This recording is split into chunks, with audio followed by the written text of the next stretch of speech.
Ya, sudah kita lanjutkan lagi perbincangan kita bersama Pak Warsono. Pak, mungkin dari beberapa sektor yang dijelasin tadi, bagaimana sih Pak upaya untuk mengatasi ketergantungan terutama di sektor pertambangan dan pertanian sih Pak? Ya, ya Mas Dedi. Jadi seperti yang tadi sampaikan di awal ya, memang dua sektor utama yang berbasis sumber daya alam ini, pertanian dan pertambangan ini memiliki kontribusi yang besar dalam pertumbuhan ekonomi Jambi. Dan ini sangat beresiko ketika dua sektor ini mengalami permasalahan. Seperti yang kita ketahui di tahun lalu ada 2023 awal Pak ya? Ya, ada El Nino, kemudian hambatan di distribusi pertambangan, sehingga mengakibatkan dua sektor ini tumbuhnya kurang menggembirakan. Meskipun pertanian masih tumbuh yang memiliki bobot 34% tadi, tapi itu belum mengangkat ekonomi secara keseluruhan. Nah, sementara di pertambangan itu mengalami kontraksi. Kontraksi itu artinya pertumbuhannya lebih rendah, bahkan minus dibandingkan periode sebelumnya. Nah, tentunya kita harus memikirkan dalam jangka panjang ke depan bagaimana ekonomi Jambi ini bisa tumbuh dengan diversifikasi ekonomi yang lebih luas, tidak hanya bergantung kepada dua sektor tersebut. Karena kalau kedua sektor tersebut mengalami masalah, sekali lagi itu akan mengakibatkan ekonomi Jambi bermasalah. Nah, ke depan rasanya kita perlu memikirkan apa sih sumber-sumber pertumbuhan ekonomi baru bagi Jambi. Nah, ini tentunya kita akan melihat sektor-sektor lain dalam pertumbuhan ekonomi kita itu apa yang memiliki potensi untuk kita tingkatkan. Potensi lebih besar lagi Pak ya? Bisa kita tingkatkan. Sebagai contoh misalnya nih ya, sebagai contoh satu, di sektor pertanian. Sektor pertanian ini kan kontribusinya besar, tetapi ketika kita bicara nilai tambah yang itu dihitung sebagai pertumbuhan ekonomi, itu kecil. Karena nilai tambah sektor pertanian itu hanya dari petani kemudian dijual ke pedagang, berapa selisih biaya produksi dibanding dengan harga di pedagangnya, selisihnya itu yang dihitung sebagai pertumbuhan ekonomi. Nah, agar produk-produk pertanian ini bisa menjadi lebih memiliki nilai tambah, tentunya harus ada proses pembuatan nilai tambah yang lebih tinggi. Nah, proses pembuatan nilai tambah yang lebih tinggi ini tentunya perlu proses hilirisasi dari pertanian. Dari hulu ke hilirnya ya, betul. Kita harus meningkatkan proses hilirisasi dari pertanian, sehingga kita perlu mendorong adanya industri-industri pengolahan yang itu menciptakan proses lebih lanjut barang-barang dari produk-produk bahan baku pertanian. Ya, bisa kita mendorong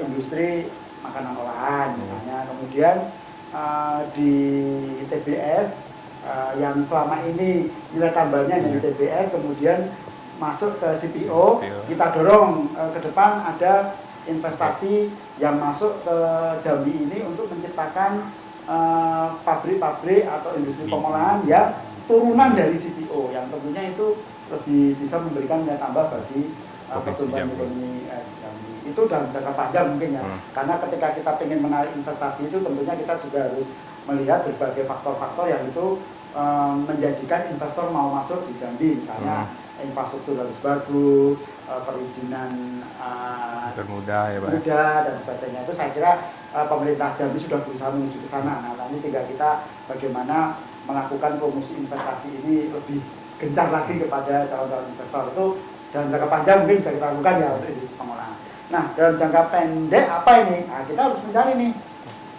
sumber-sumber potensi yang bisa dijual itu apa untuk pertumbuhan ekonomi kita. Nah, saya berpikir gini, kita punya modal destinasi wisata yang oke. Katakanlah kita punya Candi Muara Jambi yang begitu luar biasa, luas terbesar di Asia Tenggara. Terus kita punya juga Geopark Merangin yang itu usianya 300 juta tahun. Nah, kemudian kita juga punya Gunung Kerinci yang pemandangannya begitu indah ya, sangat-sangat indah, bahkan beberapa traveler mungkin sering menyebut sebagai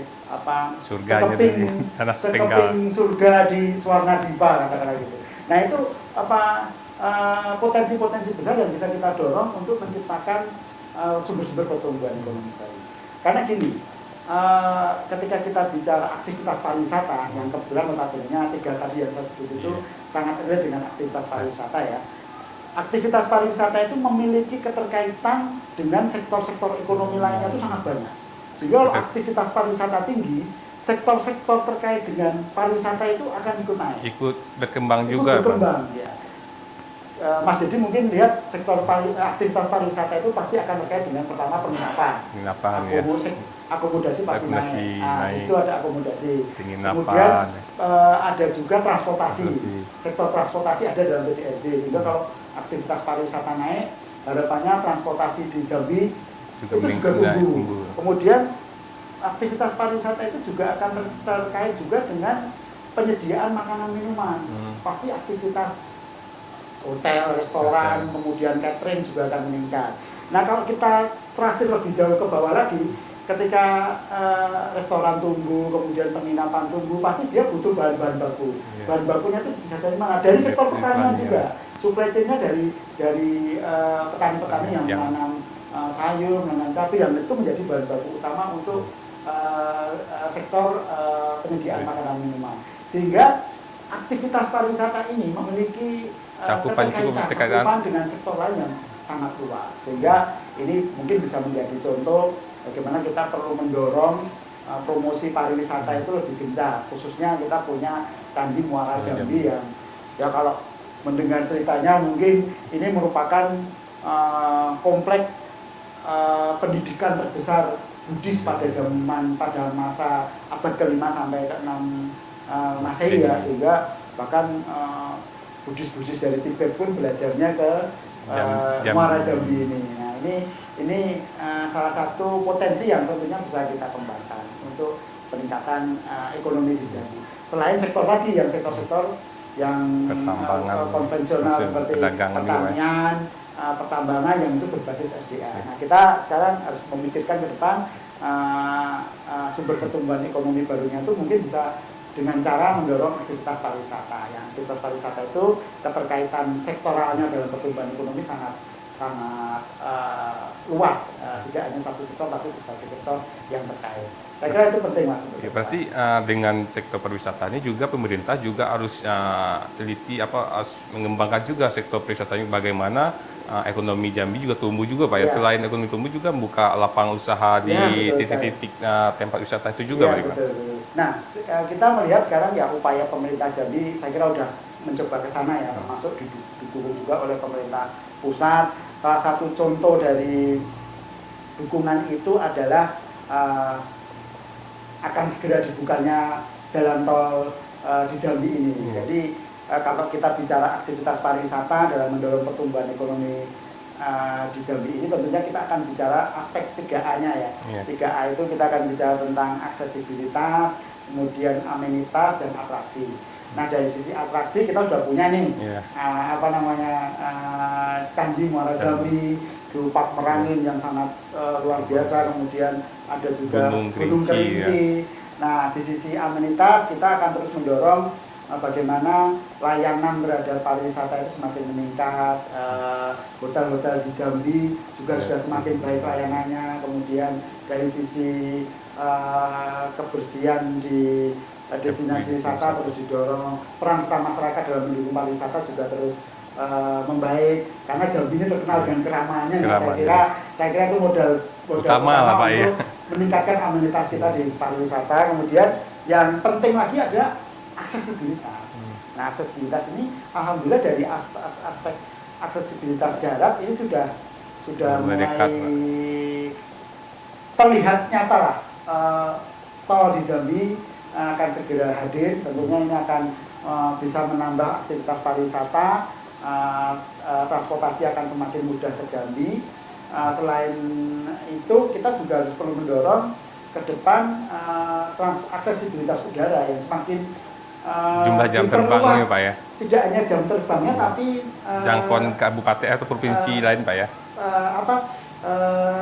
Trayeknya atau istilahnya rute penerbangannya perlu ditambah, tidak hanya Jambi Jakarta. Kita perlu mendorong rute-rute destinasi wisata yang lain, misalnya ke Jogja. Nah, kenapa saya menarik ke Jogja? Katakanlah contoh ya.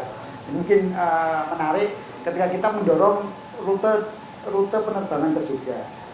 Kita tahu punya modal utama ada Candi Muara Jambi, yang itu Buddhis, candi dengan kaki Buddhis sebagai tempat pendidikan Buddha zaman dulu yang sangat besar. di Jawa kita kenal ada namanya Candi Borobudur, yang itu sama-sama Candi Buddha.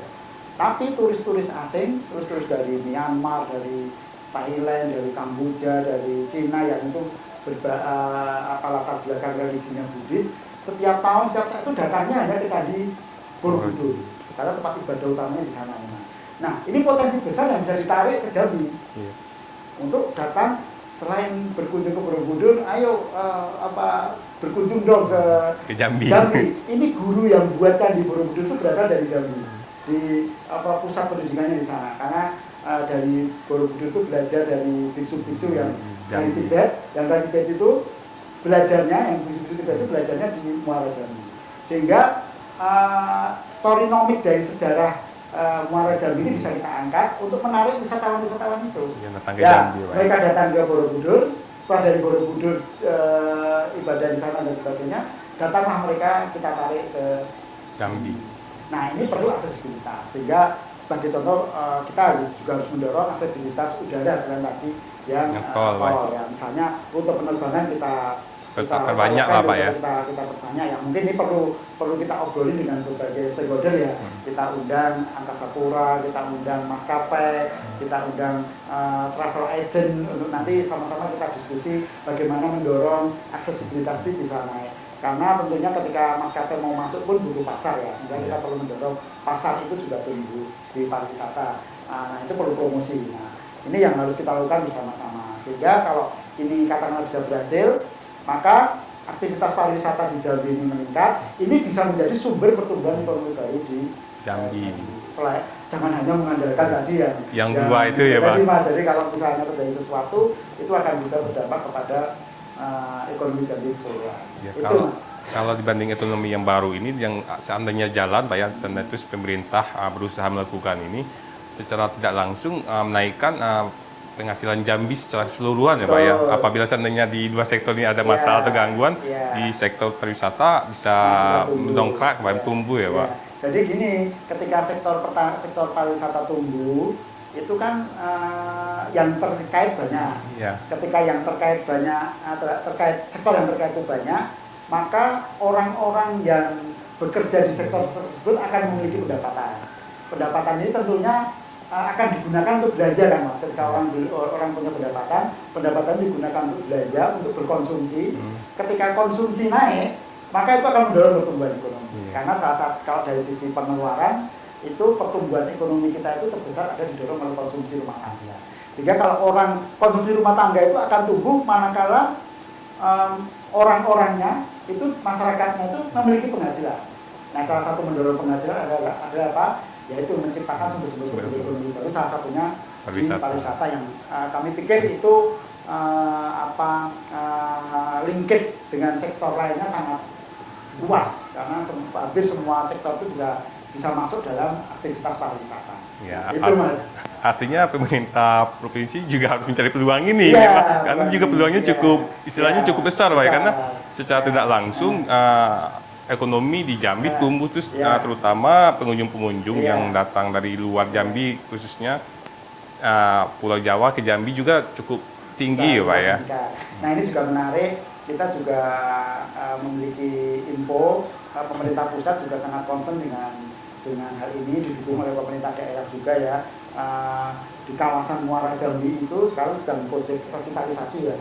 Mungkin nanti dalam beberapa bulan ini kita akan melihat Candi Muara Jambi yang dengan lebih bagus banget, kemudian bisa kita nikmati dan kita bisa merasakan vibe-nya, begitu indahnya, begitu hebatnya nenek moyang kita dulu ketika menciptakan kawasan yang tersebut, dan kita bisa menikmati healing di sana dengan enak. Itu menjadi daya tarik bagi ekonomi Jambi ke depan. Pak, terus apa sih Pak tantangan dan peluang untuk tahun 2024 ini Pak di Jambi sendiri Pak, terutama khusus ekonomi, sumber-sumber ekonomi baru sih Pak? Ya, kalau terkait dengan sumber-sumber pertumbuhan ekonomi baru yang tadi saya sampaikan, memang peranan dari semua pihak ya, kolaborasi dari semua pihak, sinergi dari semua pihak itu kelihatannya menjadi kata kunci. ketika kita ingin memajukan mencari sumber-sumber pertumbuhan ekonomi baru. Karena kita tidak bisa hanya mengandalkan pemerintah daerah saja, hanya mengandalkan dunia usaha saja, hanya mengandalkan sumber pembiayaan saja. Semuanya harus bergerak bersama-sama untuk mendorong pertumbuhan ekonomi tersebut. Nah,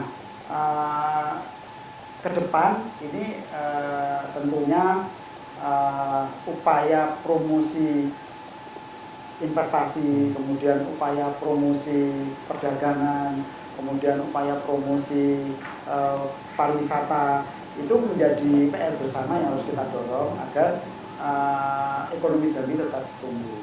Ketika investor bisa masuk ke Jambi, apalagi didukung infrastruktur yang sudah mulai baik ya, jalan tol, kemudian dari sisi promosi perdagangan kita juga terus memasarkan produk-produk unggulan Jambi baik ke luar daerah maupun kalau bisa ekspor itu akan lebih baik. Tentunya ini akan mendorong pertumbuhan ekonomi Jambi ke depan. Dan kita punya loh komoditas-komoditas yang skalanya unggulan dan sudah ekspor, misalnya kopi Arabica di Kerinci itu sudah kualitas internasional, sudah ekspor semua. Misalnya ada yang hampir salah satu koperasi Kerinci koperasi kopi di Kerinci itu bahkan 80% produksinya ekspor ke Eropa, itu ada. Jadi ini potensi yang sebenarnya dimiliki oleh Jambi, termasuk beberapa komoditas yang akhir-akhir ini sering kita dengar ya, sudah mulai diekspor ke luar daerah.